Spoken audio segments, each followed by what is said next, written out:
I never expected a manila envelope to change my life, but as I stared at the land deed in my hands, I realized my late Uncle Richard had left me far more than just memories. He'd left me 1,100 acres of prime Georgia countryside land I hadn't even known he owned. The property, located just outside of Athens, was apparently worth millions, and according to my lawyer, there was a small community built partially on the edge of it. A community with an HOA, a swimming pool, and a clubhouse that, as luck would have it, sat squarely on my newly inherited property. So what does this mean exactly? I asked Keith Warren, my lawyer, as we sat in his downtown Atlanta office. It means, Kyle, that you're now the legal owner of land that the Whispering Pines Homeowners Association has been using for almost 15 years. Keith adjusted his glasses and gave me a thoughtful look. Uncle Richard never contested it because he was living abroad and, frankly, didn't care much about the property. He inherited it himself back in the 80s and just let it sit. I ran a hand through my hair, still processing. So these people built their clubhouse on my land without permission. Technically, they built it on what they thought was common land designated by the original developer. But when the developer went bankrupt in 2010, your uncle quietly purchased the entire tract. The HOA only owned the residential lots, not the amenities area they assumed was theirs. There was a paperwork error that was never corrected. And nobody noticed for 15 years, Keith shrugged. Property records can be complicated. Your uncle paid the taxes but never visited. The HOA maintained the facilities thinking they owned them. It's actually not that uncommon. I took a sip of water, my mind racing with possibilities. At 32, I'd been working as an architectural engineer in Boston, living in a cramped apartment and saving for a house I could barely afford in the overheated market. Now, suddenly, I owned more land than I knew what to do with. What are my options here? I asked. Keith leaned back in his chair. You could sell the land outright, you could work out a lease agreement with the HOA, or you could. I could what? You could tell them to vacate your property. He gave me a look that suggested he wasn't recommending this last option. When do they find out about this? I asked. That's up to you. I've scheduled a meeting with their board tomorrow at 3 p.m. I told them it was regarding property matters, but I didn't specify the details. I thought you might want to be there. I nodded slowly, a plan forming in my mind. I'll be there. That night, I stayed in a hotel in the suburbs of Athens and drove out to see the property for the first time. The GPS took me to a rural road that eventually led to a stone entrance with a wooden sign, Whispering Pines Estates. I didn't drive in, not wanting to alert anyone to my presence just yet. Instead, I parked along a side road and walked the perimeter. The property was beautiful rolling hills, stands of pine and oak trees, a small lake glinting in the late afternoon sun. At the far edge, I could see the back of what must be the clubhouse, a large colonial-style building with white columns and a wraparound porch. Beyond it was a swimming pool, tennis courts, and what looked like a well-maintained event lawn. As I stood there taking it all in, a white SUV with Whispering Pines security emblazoned on the side pulled up beside me. "Excuse me, sir," called a middle-aged man in a uniform that seemed a size too small. "This is private property. Are you a resident?" I smiled politely. "Just admiring the view, I'll be on my way." He eyed me suspiciously but nodded. "The neighborhood is for residents and guests only. If you're interested in properties, you should contact a realtor." "Thank you for the information," I said, heading back to my rental car. "I'll do that." The next morning, I met Keith for breakfast at a local diner to discuss strategy. "You need to decide what you want out of this," he said, cutting into his waffles. "Are you planning to move here, sell, develop the land?" I hadn't slept much, but I'd come to a decision. "I want to be fair, but I also want to protect my interests. I think I'll offer them a long-term lease for the clubhouse and amenities at a reasonable rate. The rest of the land I'll probably keep undeveloped for now." Keith nodded approvingly. "That's sensible. Just be prepared for some resistance. HOAs can be territorial. How bad could it be? I asked. Keith just gave me a knowing look as he sipped his coffee. At 2:45 p.m., we pulled into the Clubhouse parking lot. The building was even more impressive up close, a sprawling structure with manicured gardens and a fountain out front. Several expensive cars were already parked in spaces marked board members only. Ready for this? Keith asked as we walked toward the entrance. As I'll ever be, I replied. Inside, the clubhouse was all polished hardwood and chandeliers. A woman at her reception desk directed us to the Magnolia Room, where the board meeting was being held. When we entered, 7 people were seated around a large table, all turning to look at us with expressions ranging from curiosity to outright suspicion. A woman at the head of the table stood up. She appeared to be in her 50s, with perfectly coiffed blonde hair and a pink blazer that looked like it cost more than my monthly rent. "You must be Mr. Warren," she said, extending a manicured hand to Keith. "I'm Patricia Jennings, president of the Whispering Pines HOA.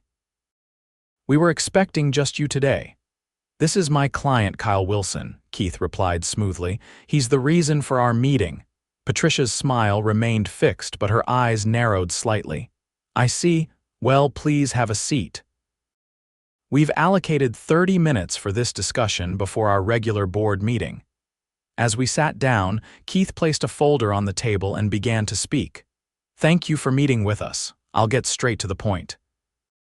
My client, Mr. Wilson, recently inherited a significant property from his uncle, Richard Wilson."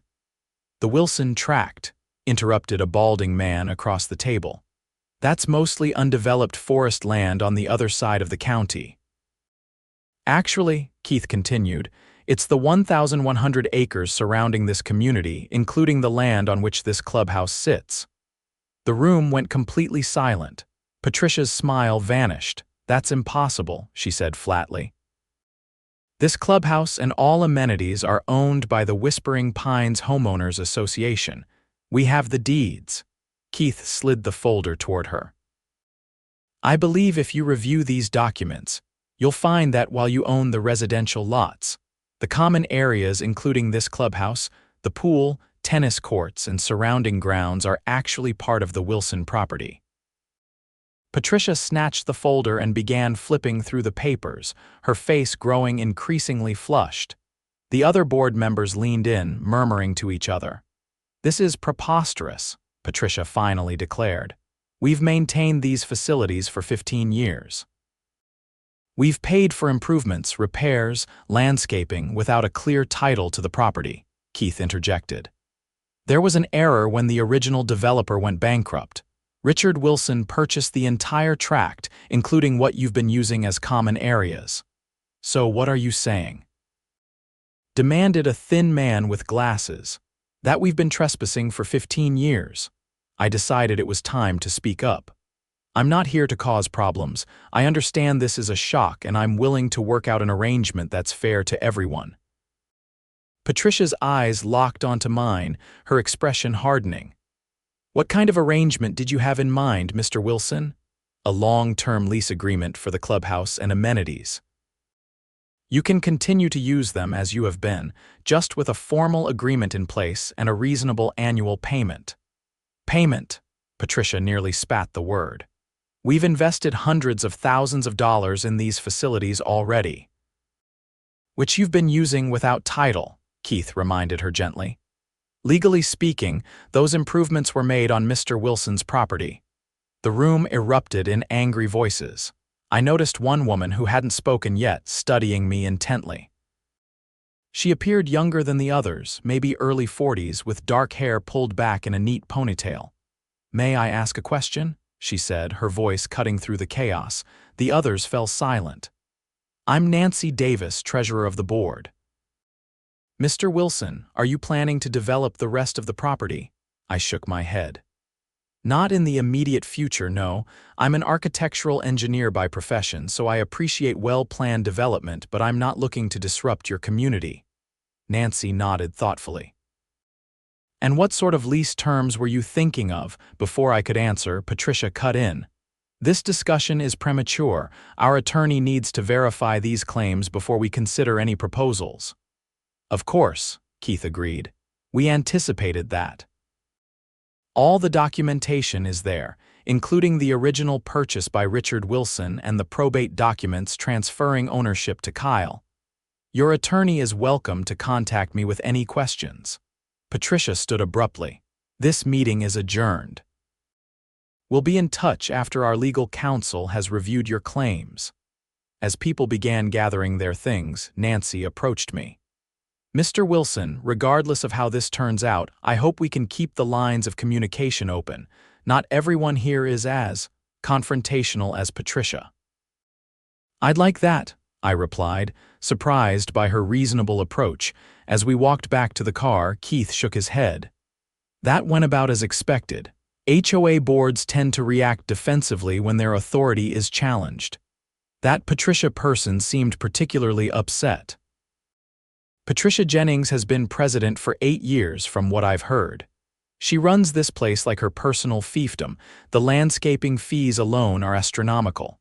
I looked back at the clubhouse. What happens now? Now we wait. Their attorney will confirm what we've told them, and then we'll see if they're willing to negotiate reasonably. 2 days later, I was exploring the far side of my property when my phone rang. It was an unfamiliar local number. Mr. Wilson, this is Nancy Davis from Whispering Pines. I hope I'm not disturbing you. Not at all. What can I do for you? I was wondering if we could meet unofficially. There are some things about the situation you should know that won't come up in formal negotiations. I hesitated, then agreed to meet her at a coffee shop in town in an hour. Nancy was already there when I arrived, dressed casually in jeans and a blue blouse quite different from the formal attire she'd worn at the board meeting. She waved me over to her table. "Thank you for meeting me," she said after I sat down with my coffee. "I'm taking a risk coming to you like this, but I think it's important." "I appreciate your willingness to talk," I replied. "This doesn't have to be adversarial." She took a deep breath. "You should know that our HOA has been problematic for many homeowners. Patricia and her allies on the board have implemented increasingly strict rules and hefty fines. They've driven out several homeowners who couldn't afford the special assessments or who challenged their authority." I leaned forward, intrigued. "Why are you telling me this?" "Because I ran for the board specifically to try to change things from within, but I'm outvoted on almost every issue. And because I think your appearance might be an opportunity for positive change." "How so?" Nancy took a sip of her tea before continuing. "The board has been mismanaging funds for years. The fees we collect are much higher than necessary for the services provided. Patricia controls the landscaping contract, which goes to her brother-in-law's company at rates well above market value. The security service is owned by another board member's cousin. That sounds like a conflict of interest, at minimum. It's worse than that. I've been gathering evidence of financial irregularities for months. There's a reserve fund that should have over $500,000 in it for major repairs, but last I checked, it was down to less than $100,000 with no explanation for the missing funds." I whistled softly. "Have you taken this to the authorities?" She shook her head. "Not yet. I needed more proof, and frankly, I was afraid of retaliation. Patricia has friends in local government, but your appearance changes things. How can I help?" "Our annual HOA meeting is in 2 weeks. All homeowners attend, not just the board. If you could come as the property owner and propose reasonable lease terms while also raising questions about the financial management, it might give residents the courage to demand answers." I considered this. "I'm not looking to get involved in HOA politics, Nancy. I understand that. But you're involved whether you want to be or not. Patricia won't negotiate in good faith. She can't afford to have anyone looking too closely at the books. She'll fight you every step of the way." As I drove back to my hotel, I mulled over Nancy's revelations. If what she said was true, the HOA leadership wasn't just difficult, they were potentially criminal. I called Keith to fill him in. "This complicates things," he admitted, but it also gives us leverage. If they're misappropriating funds, the last thing they want is a public battle with you that might expose their activities. So what's our next move? Let's give them a few more days to have their attorney review the documents. Then we'll propose a meeting to discuss lease terms. In the meantime, I'll do some quiet digging into these financial allegations. The next week passed slowly. I spent most of it exploring my new property, marveling at the natural beauty and pondering what to do with it long term. I'd already decided to resign from my job in Boston and relocate to Georgia, but beyond that, my plans were fluid. On Thursday, I received a formal letter from the Whispering Pines HOA, acknowledging my ownership of the property and requesting a meeting to discuss mutually beneficial arrangements. Keith and I scheduled it for the following Monday. When Monday arrived, the atmosphere in the clubhouse was noticeably different. Patricia was still at the head of the table, but her usual confidence seemed diminished. Their attorney, a serious-looking man named Gregory Thompson, sat beside her. "Mr. Wilson, Mr. Warren," Patricia began stiffly, "our legal counsel has confirmed your claim to the property. While we find this situation unfortunate, we're prepared to discuss a lease agreement for the clubhouse and amenities." "I'm glad to hear that," I replied. "I believe we can find terms that work for everyone." The meeting progressed more smoothly than I expected. We outlined a basic framework: a 30-year lease with reasonable annual payments, provisions for maintenance responsibilities, and guarantees that the facilities would remain available to all Whispering Pines residents. Throughout the discussion, I noticed Patricia seemed distracted, checking her phone repeatedly. Nancy, meanwhile, kept bringing the conversation back to specifics about financial responsibility and transparency in how the lease payments would be managed. As we were wrapping up, Patricia suddenly spoke. "There's one additional matter. Given the unexpected nature of this situation, we believe it would be appropriate for you to compensate the HOA for the improvements we've made to your property over the years." Keith frowned. "That's not standard in this type of situation. The HOA has had full use of the facilities for 15 years without paying for the land." "Nevertheless," Patricia insisted, "we've invested significantly in what we believed was our property. We're prepared to offer a reduced lease payment if Mr. Wilson will reimburse us for a portion of these improvements, say $350,000. I glanced at Keith, who gave me a subtle headshake. "I don't think that's reasonable," I said. "The improvements enhance the value of the facilities you'll continue to use under the lease. I'm not asking for back rent for the past 15 years, which I could legally do." Patricia's face tightened. "Then perhaps we need to reconsider whether a lease is the right approach at all. We could simply build new facilities on land we actually own." Nancy cleared her throat. "Patricia, the reserve fund doesn't have nearly enough money to build new facilities, and the residents wouldn't approve a special assessment of that size." "The reserve fund has plenty of money," Patricia snapped. "You don't have access to the full accounts." Nancy's eyes narrowed. "As treasurer, I should have access to all financial records. The fact that I don't is precisely the problem." The tension in the room was palpable. Thompson, the HOA's attorney, looked increasingly uncomfortable. "Perhaps we should table this discussion for now," he suggested. "We've made progress on the lease terms. Let's take some time to consider our positions." As the meeting broke up, Nancy handed me a flash drive when no one was looking. "Financial records," she whispered, "what I've been able to gather so far." That evening, Keith and I reviewed the files Nancy had provided. They painted a disturbing picture: inflated contracts to companies connected to board members, unexplained transfers from the reserve fund, and systematic overcharging of homeowners for services that were either subpar or never performed. "This goes beyond mismanagement," Keith said grimly. "This is fraud, possibly embezzlement. Nancy's been documenting this for over a year." "What should we do with this information?" I asked. "Legally, we should report it to the authorities, but strategically." Keith paused, thinking. "The annual HOA meeting is next week, right?" That might be the perfect venue to bring this to light. The entire community would be present. Won't that just create more conflict? I was hoping to resolve this amicably. Kyle, based on what we're seeing, Patricia and her cronies aren't interested in an amicable resolution. They're scrambling to protect themselves. If they're stealing from the HOA, your claim to the property threatens to expose them. I sighed, rubbing my temples. This is not what I signed up for when I inherited this land. Welcome to the wonderful world of homeowners associations, Keith said dryly. The day of the annual HOA meeting arrived with a sense of impending confrontation. Keith had helped me prepare a presentation about the lease proposal, while Nancy had provided me with information about the community's history and current issues. The meeting was held in the large event room of the clubhouse, which was packed with residents, about 150 people, representing most of the 87 homes in the community. I sat near the back, observing as Patricia called the meeting to order and began running through the agenda.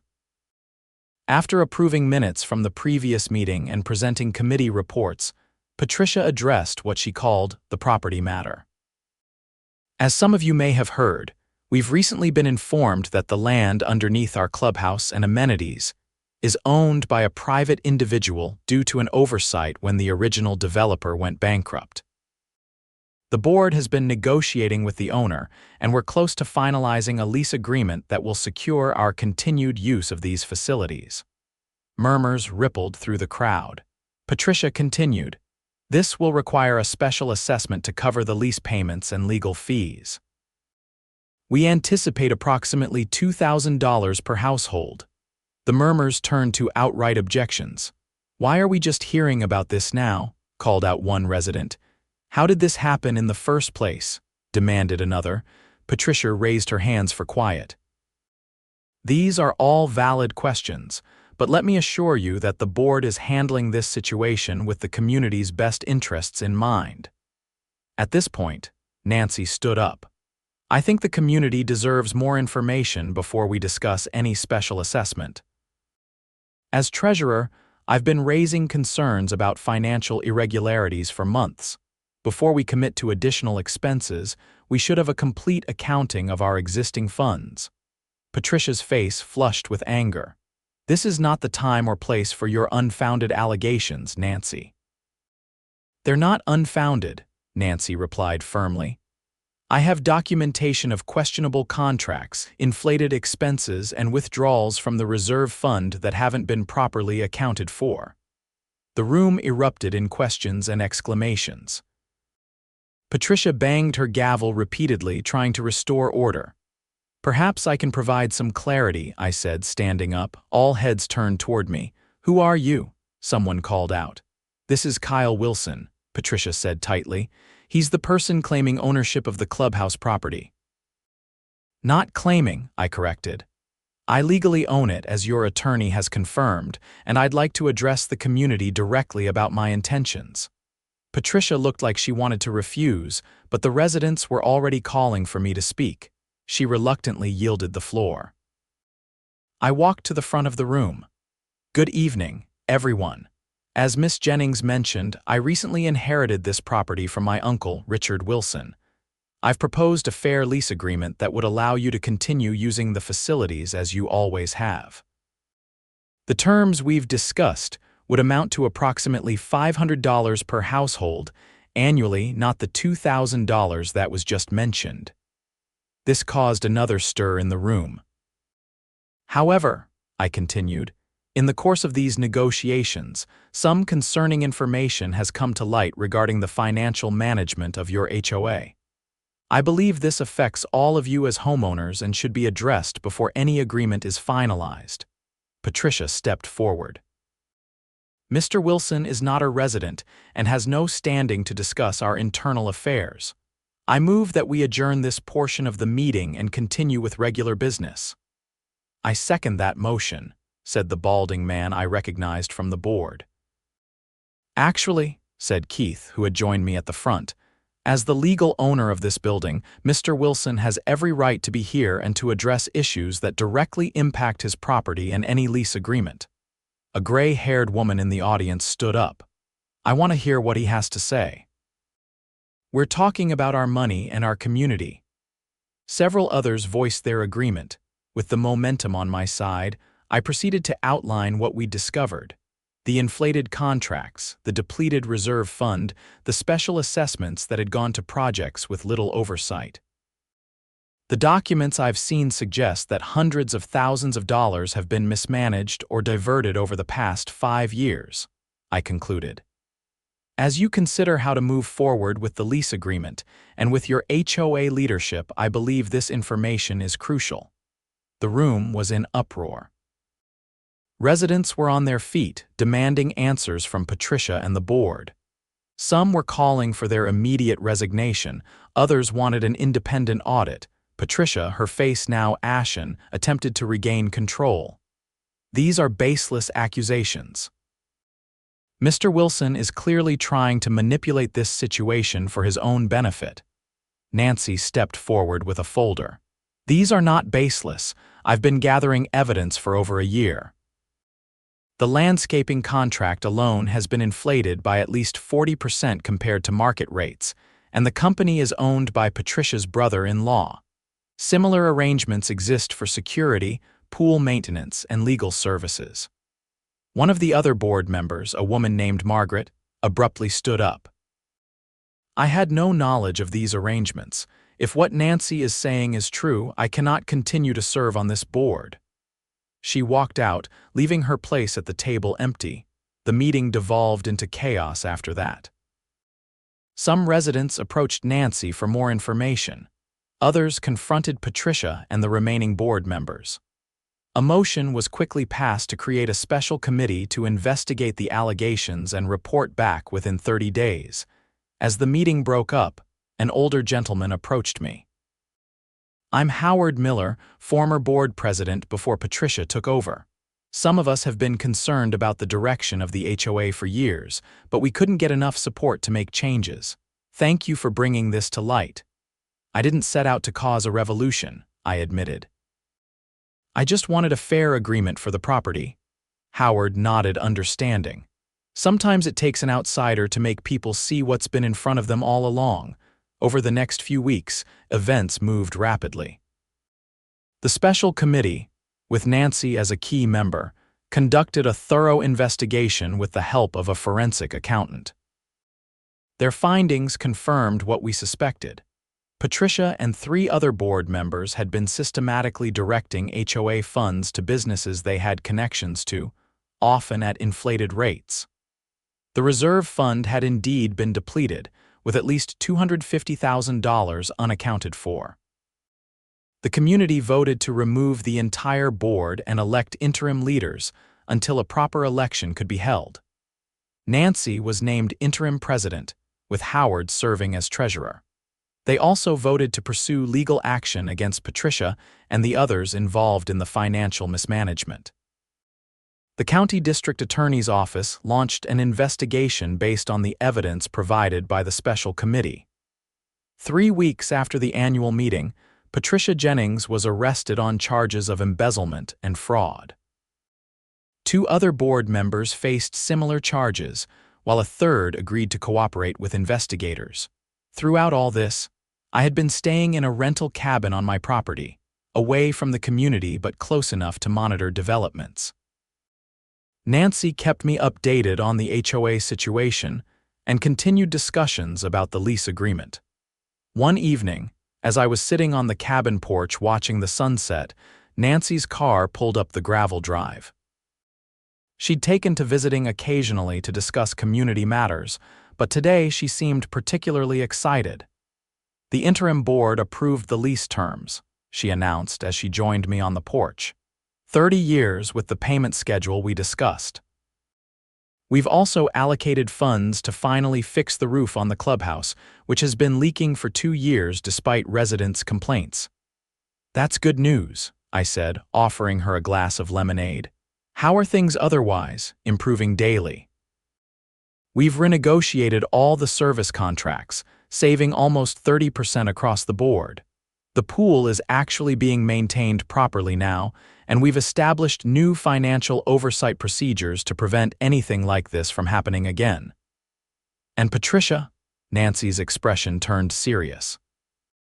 She's facing significant jail time. The investigation uncovered even more than we initially thought. She'd been siphoning money for at least 6 years. Her husband has put their house on the market. I nodded, feeling a mix of satisfaction that justice was being served and sadness for the community that had been victimized for so long. "What about you?" Nancy asked. "Have you decided what to do with the rest of the property?" I gestured toward the rolling hills visible from the porch. "I've been working on some ideas, actually. I'm thinking of establishing a nature preserve on most of it, with walking trails open to the public. Maybe develop a small section for sustainable housing, nothing that would impact the existing community, but something that would add value to the area." "That sounds wonderful," Nancy said, genuinely enthused. "The community would love having protected green space nearby. I'm also considering building a house for myself near the lake. After 15 years in Boston apartments, the idea of space and quiet is pretty appealing." Nancy smiled. "So you're planning to stay in Georgia? I thought you might sell once all this was settled." I shook my head. "This land has grown on me, and I think I could do some good here, make it something my uncle would have been proud of." We sat in comfortable silence for a few minutes, watching the sky turn pink and orange. "There's one other thing," Nancy said eventually. "The community wants to rename the clubhouse. Several people suggested Wilson Hall to acknowledge both your uncle's long ownership and your role in helping set things right." I felt a surprising lump in my throat.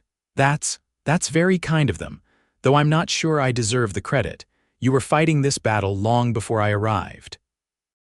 "Sometimes it takes an outsider to change things," Nancy echoed Howard's words from the meeting. "Without you, I'm not sure we would have ever broken Patricia's hold on the community." 6 months later, on a perfect Georgia spring day, I stood with Nancy and dozens of Whispering Pines residents for the official renaming ceremony of the clubhouse. The new sign read Wilson Hall, a community center, with a small plaque dedicating it to the memory of Richard Wilson. The HOA was now functioning as it should, with transparent finances, reasonable rules, and leadership that actually listened to residents. The lease agreement was working smoothly, and construction had begun on my new home by the lake. As I looked around at the smiling faces, I reflected on how differently things might have gone. I could have demanded they remove their clubhouse from my land, or charged exorbitant fees, or sold the property to a developer who would have destroyed the community's character. Instead, what had started as a potential conflict had become a partnership. Howard approached me after the ceremony, leaning on his cane. "You know, when word first spread that someone else owned our clubhouse land, people were terrified. Now they're thanking their lucky stars it was you." I smiled, watching children play on the newly refurbished playground behind the clubhouse. I never expected inheriting this property would lead to all this. I thought it would just be a financial asset. "That's the thing about land," Howard mused. "It's never just property. It's always connected to people and their lives." Nancy joined us, champagne flutes in hand. "To Wilson Hall," she toasted. "And to uncovering the truth, however uncomfortable it might be." We clinked glasses and I added, "and to new beginnings." As the sun began to set over the pine trees, casting long shadows across the property that had so unexpectedly changed my life, I felt a sense of belonging I hadn't experienced before. What had started with a manila envelope and a surprising inheritance had led to a new home, a new purpose, and a community that, despite its troubled past, was working toward a brighter future. Sometimes the most valuable things we inherit aren't measured in acres or dollars, but in the opportunities they create for positive change.